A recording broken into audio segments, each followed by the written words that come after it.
The medical transport ship called the Gentle Hand moved slowly through empty space. It was a small vessel, painted white with green stripes that marked it as a healing ship. Inside, 12 humans worked quietly, preparing medical supplies for a routine delivery. Dr. Park stood at the main window of the bridge, watching the stars pass by. She was a woman of 45 years, with calm eyes and steady hands that had saved thousands of lives across the galaxy. She had served on medical ships for 20 years, and she loved her work deeply. "We will arrive at the mining colony in 2 hours," said Lieutenant from his station. He was the security officer, though on a medical ship. That title meant very little. They carried no weapons. They had no soldiers, was there to handle emergencies, not to fight wars. Nurse Lee walked onto the bridge carrying a data pad. She was the youngest member of the crew, only 26 years old, with a kind face and gentle manner. "The medical supplies are all packed and ready. The colony requested extra treatment kits for their children. I added 20 more than they asked for." Smiled at her. "Good thinking. Children are fragile. It is better to have too much than too little." The Warren species, peaceful miners who lived on the edges of Galactic Union territory. They had large compound eyes and delicate limbs, and they trusted humans completely. Human medical ships had been caring for their colonies for generations. The Gentle Hand continued its journey through the darkness of space. Everything seemed normal. Everything seemed safe. Then the alarm started screaming. His fingers flew across his console. His face went pale. "I am detecting multiple ships near the colony, large vessels. They are not Union registered." "Move to his side quickly. Show me." The screen displayed the mining colony below. Smoke rose from several buildings. Fires burned across the surface. And in orbit above the colony, 7 massive warships hung in the void like hungry predators. "Raiders," whispered. Felt her blood turn cold. There were slavers, brutal creatures who captured and sold living beings across the black markets of the galaxy. They preyed on isolated settlements, taking everything of value and leaving nothing behind. "They are loading prisoners," said, her voice shaking. She pointed at the screen where small transport pods moved between the surface and the warships. Inside those pods, colonists were being dragged away in chains. For a long moment, nobody spoke. The Gentle Hand was a medical ship. They had no weapons, no shields strong enough to survive an attack. They were 12 healers against 7 warships filled with killers. "We cannot fight them," said quietly. "We should retreat and call for help." "Help will take weeks to arrive," replied. "By then, every on that colony will be gone." She stared at the screen, watching the ships move with horrible efficiency. Children were being torn from their parents. Families were being separated. An entire community was being destroyed while she watched. "There has to be something we can do," said desperately. Closed her eyes. Deep in her memory, she remembered something her grandfather had told her long ago. He had served in the old wars before humans became healers, before they put down their weapons and chose peace. He had told her about a signal, a code that had not been used in decades. She said slowly, "Do you know what a fleet code is?" His eyes widened. "That is just a legend. The fleet was decommissioned 40 years ago. The ships were put into storage. The crews were sent home, but the code was never deleted from our emergency systems." Walked to the communications console. "My grandfather told me that if any human ever sent that signal, they would come." "Who would come?" asked. Did not answer.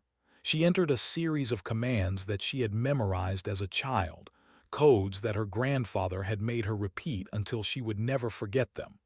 The console beeped once, twice, 3 times. Then a new frequency opened. A signal burst out from the Gentle Hand, traveling faster than light, racing across the galaxy toward the heart of human space. At that moment, they detected them. "They have seen us," announced. "2 ships are breaking formation. They are coming this way." "Take us into the asteroid field," ordered. "We need to hide." The gentle hand turned and accelerated toward a nearby cluster of rocks floating in space. It was not designed for speed, but it was small and nimble. They slipped between the asteroids just as the ships entered weapon range. On the command vessel, the captain watched the tiny human ship disappear into the rocks. He was a massive creature with 4 arms and skin like gray leather. His name was, and he had been raiding colonies for 30 years. "A medical ship," he laughed. "They carry no weapons, they pose no threat." His communications officer approached nervously. "Captain, they sent a signal before they ran. We intercepted part of it." "What kind of signal?" "We do not recognize the format, but it was directed toward human core space." Laughed again. "They are calling for help. Let them call. Human reinforcements would take weeks to reach this sector, and by then we will be long gone with our cargo." He turned back to watch the loading operations continue. There were valuable slaves, delicate enough for precise work, obedient enough to control easily. This raid would make him wealthy. But his communications officer did not leave. He stood there, staring at his screen with growing confusion. "What is it?" demanded.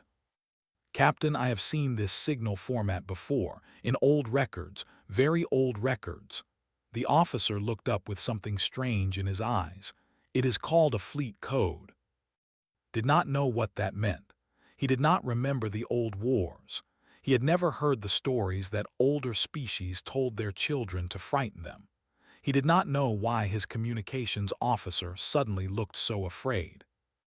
Across the galaxy, in the silent heart of human territory, ancient computers received the signal. Systems that had been sleeping for 40 years began to wake. Lights flickered on inside massive shipyards.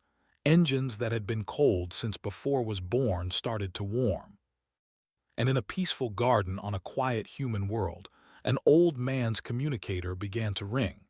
Admiral set down his cup of tea and answered. "A fleet code has been activated," the voice said. "Sector 7, mining colony designation 9. The admiral was silent for a moment. He was 73 years old. His hair was white, his hands were wrinkled, and he had not commanded a warship in 4 decades. But when he spoke, his voice was steady. "How long until the fleet can launch?" 18 hours. He stood up slowly, looking at the flowers he had been tending. They were beautiful, bright colors growing in neat rows. He had spent years making this garden perfect. "Tell them I am coming," he said. Then he ended the call and walked toward his house to find his uniform. Far away, hiding in an asteroid field, Dr. Park held her crew together and prayed that the old stories were true. The ships circled like sharks, waiting for them to make a mistake. She did not know if help was coming. She only knew that she had done the one thing her grandfather told her to do if she ever faced impossible odds. She had called the fleet. Now all she could do was survive long enough for them to answer. Captain stood on the bridge of his warship, watching the mining colony burn.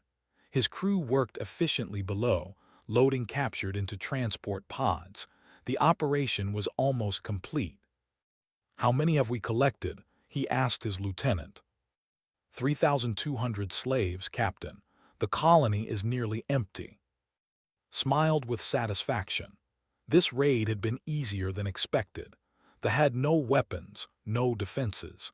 They had relied entirely on the protection of the Galactic Union, and the Union was too far away to help them now.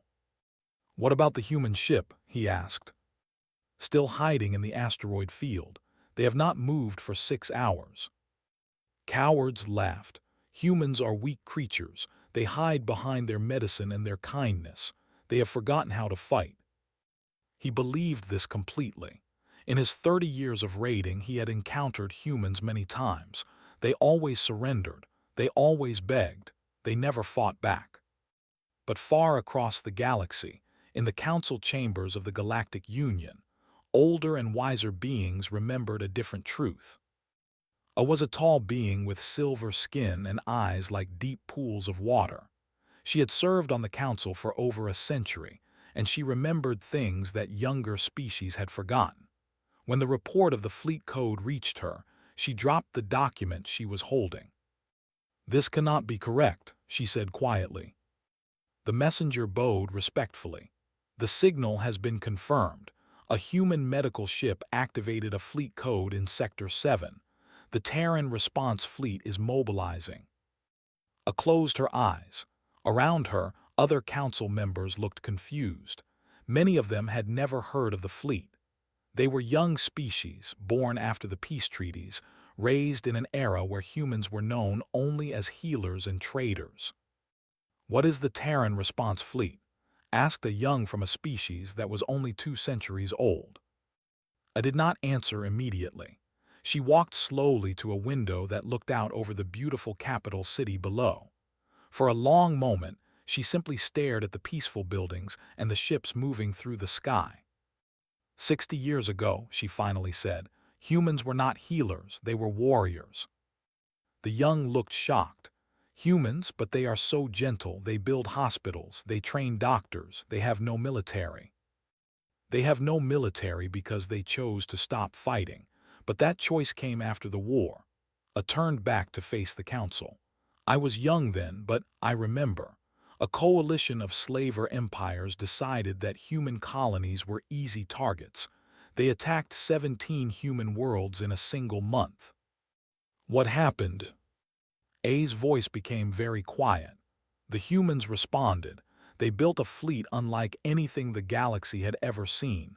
47 warships, each one designed for a single purpose: destruction." She paused, gathering her thoughts. The memory was painful, even after so many decades. "The war lasted 8 months. When it ended, the slaver coalition no longer existed. Not defeated, not conquered, erased. They were occupied, their fleets were destroyed. Their leaders were captured and tried for their crimes. Humans did not stop until every single world that had attacked them had surrendered unconditionally." The council chamber was completely silent. "The Galactic Union begged humanity to stop," continued. "We were afraid, not of the slavers, but of the humans. We had never seen such focused, efficient destruction. They were not cruel or wasteful. They were simply absolute. Every target was eliminated. Every objective was achieved. They did not negotiate. They did not hesitate. They won." "So what happened?" the young asked. "Why did they stop?" "Because we asked them to. The Union promised to protect human colonies. We created new laws against slavery. We built a peacekeeping force. And in exchange, humans agreed to decommission their fleet. They put their warships into storage. They turned their soldiers into doctors. They chose peace." I looked out the window again. "But they made one condition. The fleet would sleep, but it would never be dismantled. And if any human, anywhere in the galaxy, ever sent a fleet code, the fleet would wake." "And now someone has sent one," the messenger said quietly. "Yes," I nodded slowly. "Now someone has sent one." In a massive shipyard hidden in the heart of human space, machines that had been silent for 40 years roared back to life. Workers who had never seen the old ships stared in amazement as the ancient vessels powered up. The ships were not beautiful. They were not graceful. They were massive blocks of armor and weapons, designed to survive anything and destroy everything in their path. Their hulls were from old battles, marks that had never been repaired because they served as reminders. Admiral arrived at the command center wearing a uniform he had not touched in decades. It still fit, though it was around his middle than he remembered. He walked through corridors filled with young officers who looked at him with awe and curiosity. Commander met him at the entrance to the main bridge. She was 50 years old, one of the few officers who had actually trained on the old ships before they were decommissioned. She saluted sharply. "Admiral on deck," she announced. "Return the salute. Report. 47 vessels are powering up. All systems are functional. We can launch in 16 hours. Make it 12. Nodded. She had expected nothing less. The crew rosters are being finalized. We have volunteers from across human space, more than we need. Walked onto the bridge, looking at the screens that displayed his fleet. These ships had been his life once. He had commanded them through the darkest days of human history. He had hoped to never see them active again. But someone had called. Someone needed help. "Show me the situation," he ordered. The screen changed to display Sector 7. The mining colony was marked in red, surrounded by warships. A tiny blue dot indicated the position of the Gentle Hand, hiding in the asteroid field. 12 civilians on a medical ship, said. They activated the code and ran. They have been hunting them for almost 20 hours. They are still alive. Yes, Admiral, they are very skilled at hiding. Studied the screen carefully. He saw the ships circling the asteroids, saw the colony burning below. 3,000 had already been captured. More would follow if he did not arrive in time. Contact the medical ship, he said. Tell them help is coming. Tell them to hold on. Admiral, if we contact them, they will intercept the message. They will know we are coming. Smiled slightly. It was not a warm smile. Good, let them know. Let them understand what they have woken. The message was sent. In the asteroid field, Dr. Park received it on her emergency frequency. She read the words 3 times before she believed them. Fleet inbound, hold position, arrival in 48 hours. She showed the message to Anne. For the first time in 2 days, they allowed themselves to feel hope. On the command ship, communications officer intercepted the same message. He brought it to Captain with trembling hands. A fleet is coming, he said. Human warships, 47 of them. Looked at the message and laughed. Humans have no warships. This is a trick. Captain, the signal came from the Terran core systems. It is genuine. Then they are lying about their numbers. Humans cannot field 47 warships. They are bluffing. The communications officer wanted to argue. He had researched the old records after seeing the fleet code. He knew the stories, but would not listen. Finish loading the slaves, the captain ordered. We will be gone before any human ships arrive. But deep in space, the fleet was moving. 47 ships that had slept for 4 decades were now racing through the void at speeds that should have been impossible. They were old, but they were maintained. They were silent, but they were ready. Admiral sat in his command chair and watched the stars blur past his window. He had retired to grow flowers. He had wanted peace. But someone had called, and when humans called for help, other humans answered. That was the one truth about humanity that the galaxy had forgotten. They were about to remember. 3 days had passed since Dr. Park sent the fleet code. 3 days of hiding, running, and praying. The Gentle Hand moved silently through the asteroid field, its engines barely whispering. Every few hours, hunting ships would sweep through the rocks, searching for them. Every time, Lieutenant found a new place to hide. They are getting closer, said quietly, watching his scanner. They have learned our patterns. Nodded. She had not slept properly in days. None of them had. The crew took turns resting, but true sleep was impossible when death circled so close. Nurse Lee entered the bridge carrying water and food packets. Everyone needs to eat, she said firmly. We cannot help anyone if we collapse.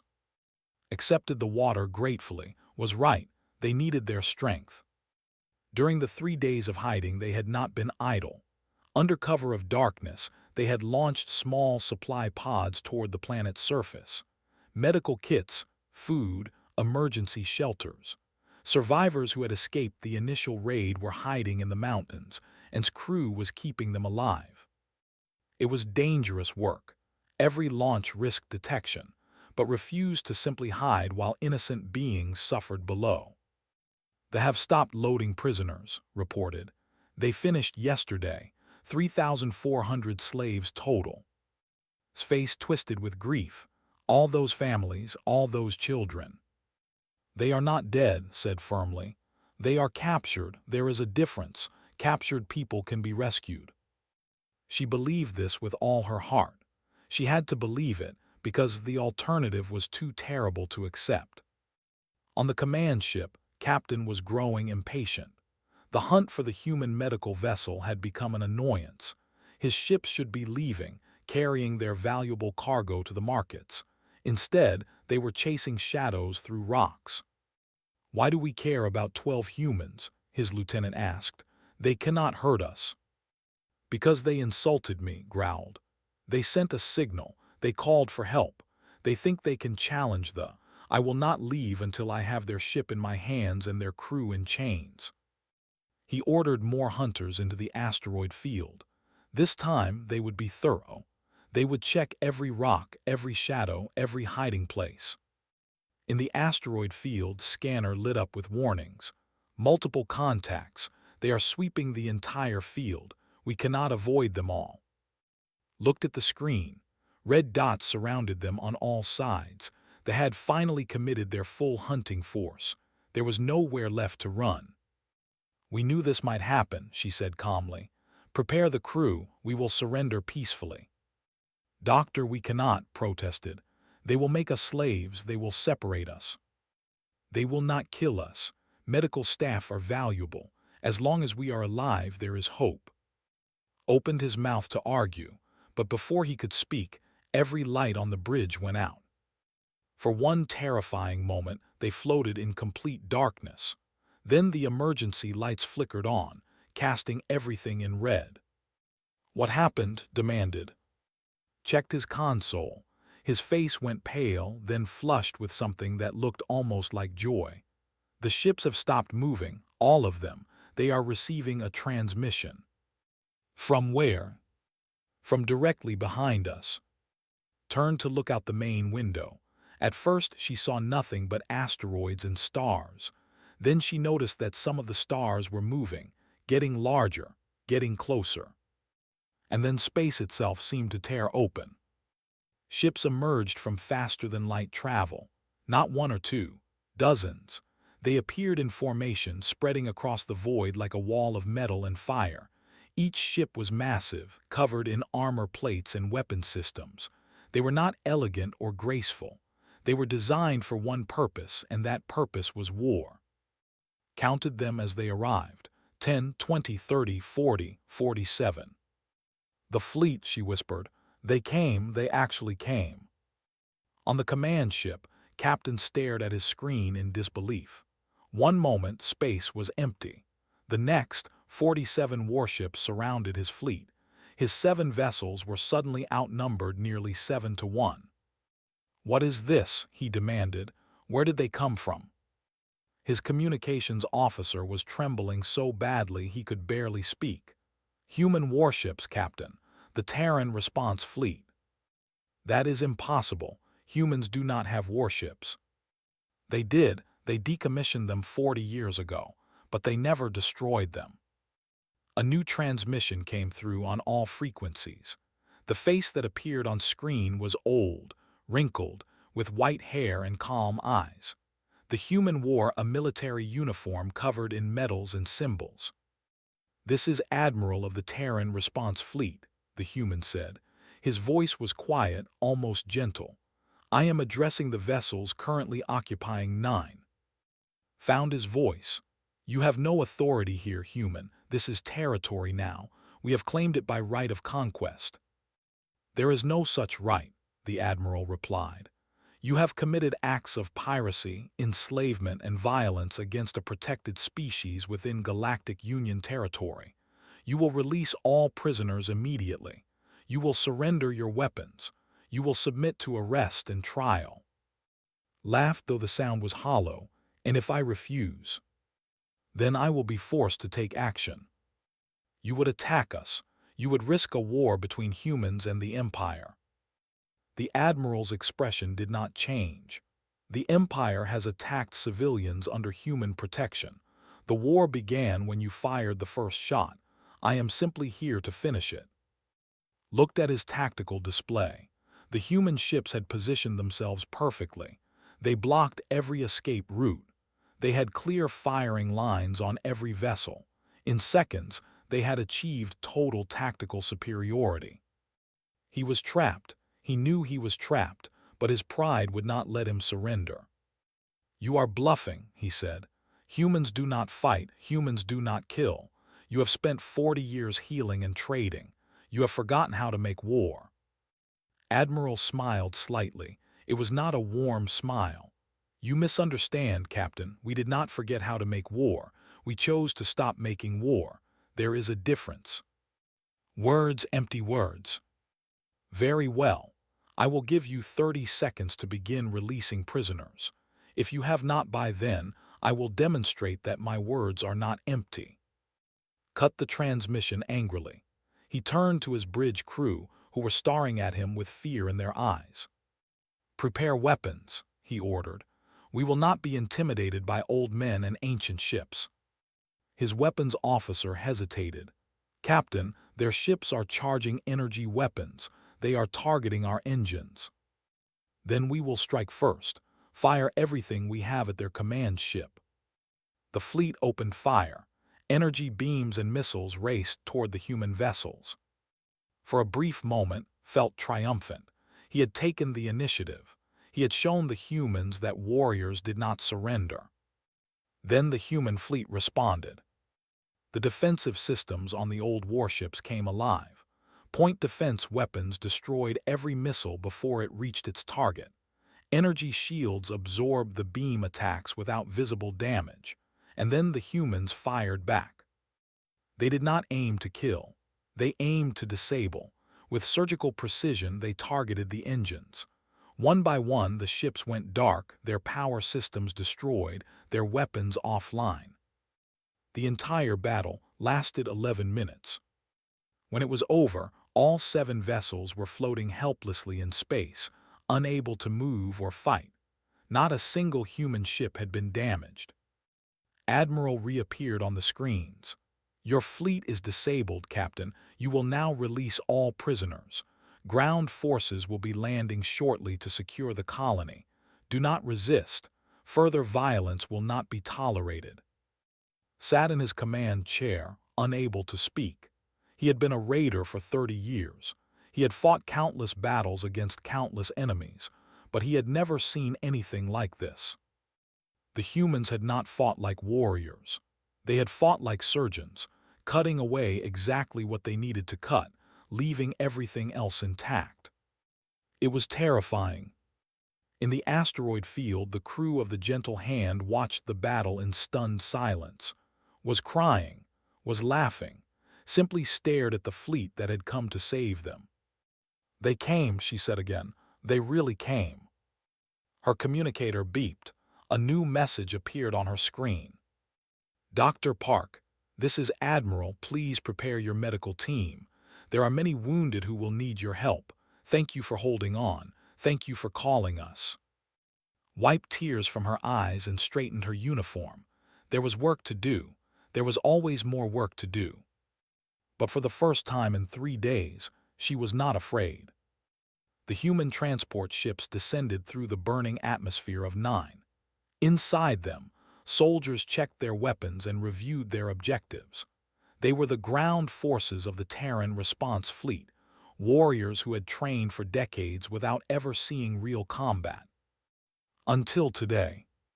Sergeant Ryu stood at the front of the first transport, his face calm and focused. He was one of the few soldiers who had actually served in the old wars, though he had been very young then. The scars on his face came from a blade, earned 60 years ago on a world whose name he still remembered in his nightmares. "Listen carefully," he told his team. "Our mission is rescue, not revenge. They are terrified, they are dangerous. We save the prisoners first. Everything else comes second." His soldiers nodded. They were young, well-trained, and eager to prove themselves, but knew that war was different from training. War changed people. He hoped these young soldiers would not have to learn that lesson too harshly. Specialist sat near the back of the transport, checking her medical kit for the 10th time. She was a combat medic, trained to heal and to fight with equal skill. She carried a rifle on her back and bandages in her hands. Nervous, the soldier next to her asked. Focused, replied. There are injured people down there, children, families, they need us. The transport touched down near the central processing facility where they had been sorting their captives. Immediately, the human soldiers spread out in precise formations, moving through the smoke and debris with practiced efficiency. Led the first team toward the main building. Through his helmet display, he could see heat signatures inside. Guards and prisoners clustered together in the main hall. Hostages confirmed, he reported to the fleet. Approximately 200 civilians with 20 armed guards. Admiral's voice came through the comm. Proceed with caution, Sergeant. Minimize casualties on all sides. Understood, Admiral. They breached the building from 4 directions simultaneously. The guards barely had time to react.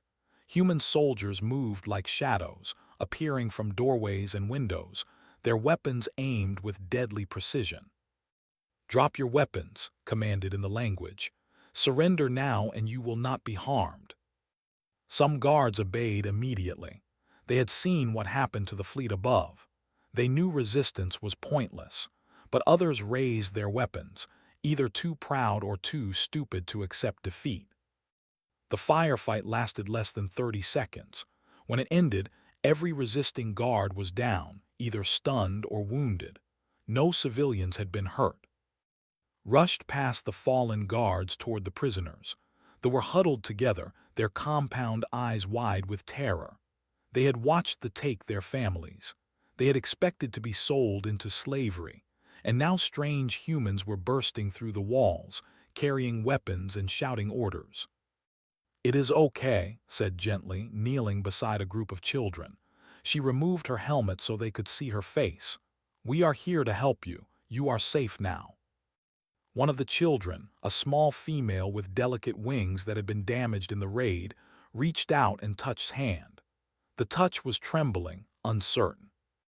Opened her medical kit and began treating the child's wounds.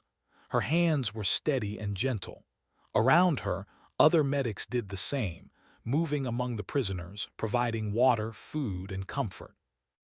Watched from the doorway. His rifle was still in his hands, still ready for threats. But his eyes were on his medics, on the way they shifted so smoothly from warriors to healers. This was what made humans different. This was what the galaxy had forgotten. Across the colony, similar scenes played out. Human soldiers secured buildings, neutralized resistance, and protected civilians. They did not burn or destroy. They did not take revenge. They simply completed their objectives with cold efficiency. The prisoners were gathered and restrained. They would be transported to Union custody for trial.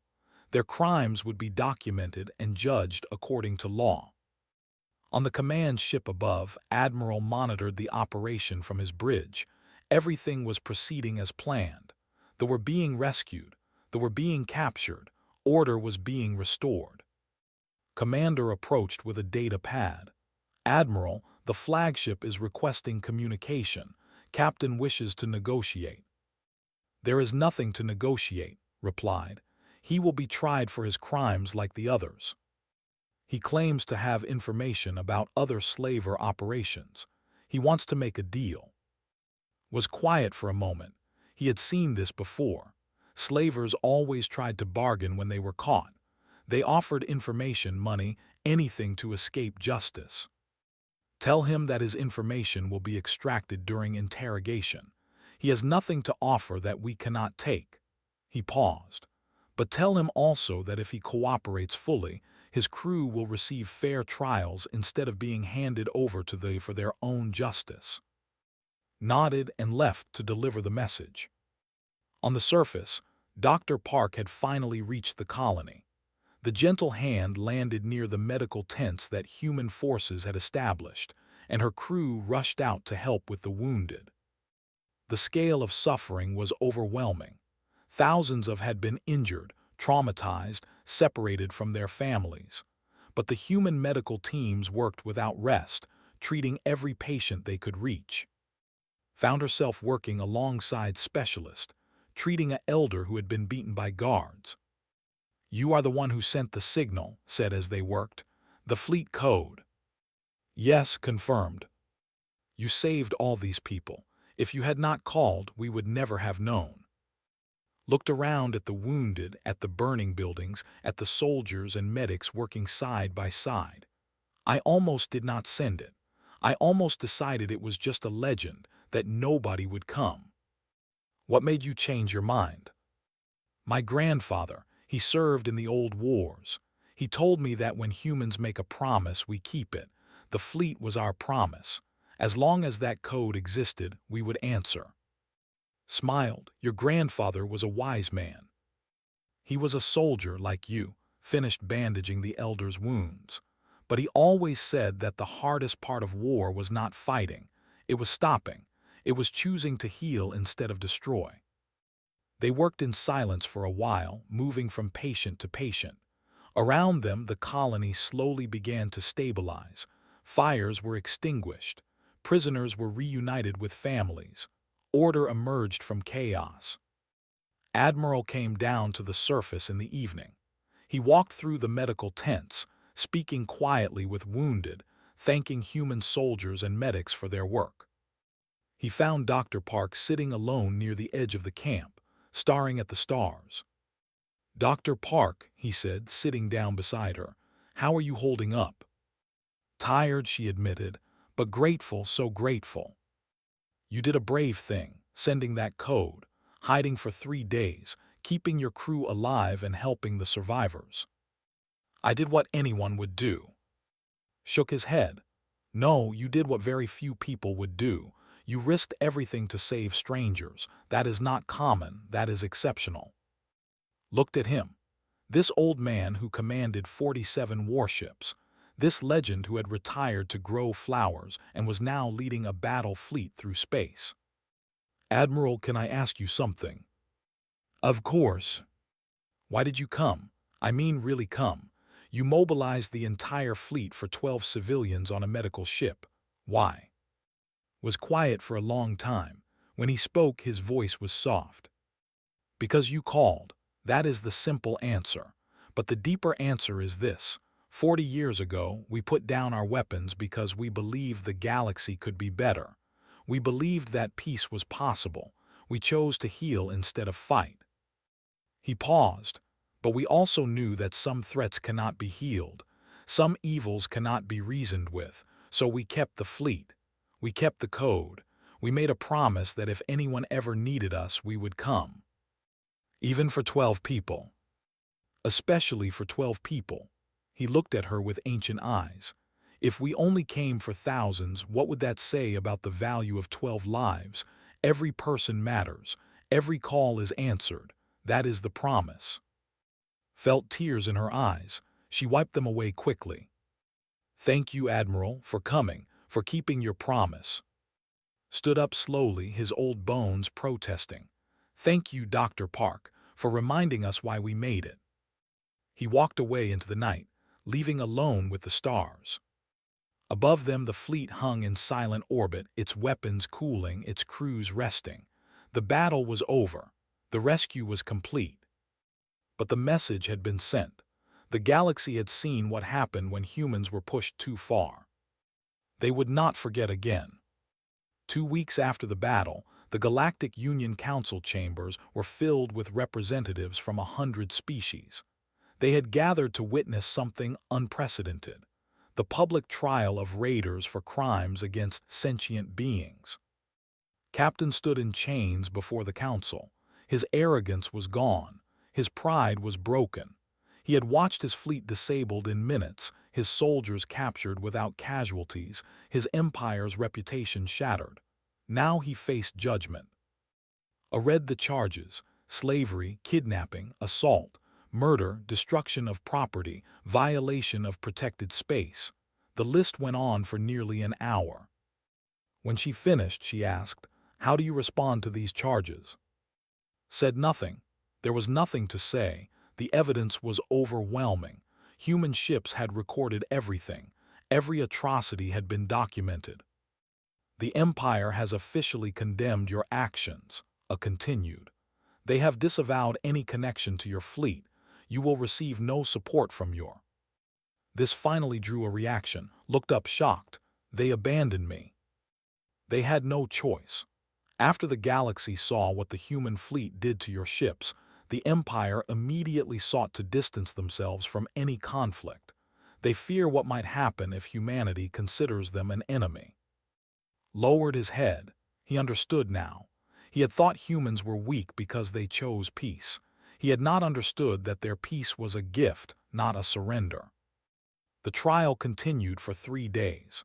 In the end, and his surviving crew were sentenced to lifetime imprisonment on a Union detention world. Their ships were confiscated. Their wealth was seized and given to thee as compensation. It was justice, cold and complete. After the trial, requested a private meeting with Admiral. They met in a small room overlooking the council chambers. Admiral, thank you for coming, she said. I wanted to speak with you personally. Of course, how can I help you? I hesitated. She had prepared many speeches, many diplomatic phrases, but looking at this old human, she found that simple honesty was the only appropriate response. I am afraid, she admitted, not of you personally, but of what your fleet represents. Nodded slowly, I understand. 40 years ago, we begged humanity to put down its weapons. We were terrified of what you had become. We watched you destroy an entire coalition in 8 months. We saw your efficiency, your focus, your absolute commitment to victory. We remember, said quietly. But we had forgotten. The younger generations never knew. They grew up with human doctors and traders and teachers. They thought the old stories were exaggerations. She paused. Now they have seen the truth. Now everyone has seen. And you are worried about what happens next. Yes, I met his eyes directly. What are humanity's intentions, Admiral? Will the fleet return to its sleep, or will this awakening become permanent? Was silent for a long moment. He walked to the window and looked out at the beautiful city below. Somewhere in that city, human medical students were learning to heal alien species. Human teachers were sharing knowledge with eager young minds. Human diplomats were building bridges between worlds that had once been enemies. Do you know why I became a soldier? I do not. Because my grandmother was killed by slavers when I was a child. She was a teacher on a colony world. The slavers came and took everyone. By the time rescue arrived, she was gone. He turned back to face her. I spent my entire career fighting to make sure that would never happen again. When the war ended and we decommissioned the fleet, I thought my work was done. I retired. I grew flowers. I tried to forget. But you kept your uniform. Yes, because I knew that peace is not permanent. Peace must be protected. And sometimes protection requires the ability to do terrible things. I nodded slowly. So what now? Now the fleet returns to its sleep. The ships will go cold again. The crews will return to their normal lives. Humanity will continue building hospitals and schools and trade routes. He paused. But we will keep the code. We will keep the promise. And if anyone ever threatens the innocent again, we will wake once more. That is reassuring and also terrifying. Good smiled slightly. It should be both, that is the point. 3 weeks later, Admiral stood in his garden, planting new flowers. The uniform was back in his closet. The medals were back in their box. He was just an old man again, enjoying the quiet pleasures of retirement. Lieutenant walked up the path toward him. He was still wearing his uniform from the Gentle Hand, though he had been reassigned as the Admiral's personal aide after the battle. Admiral, you have a message, he said. Straightened up, brushing dirt from his hands. From who? Dr. Park. He took the data pad and read the message.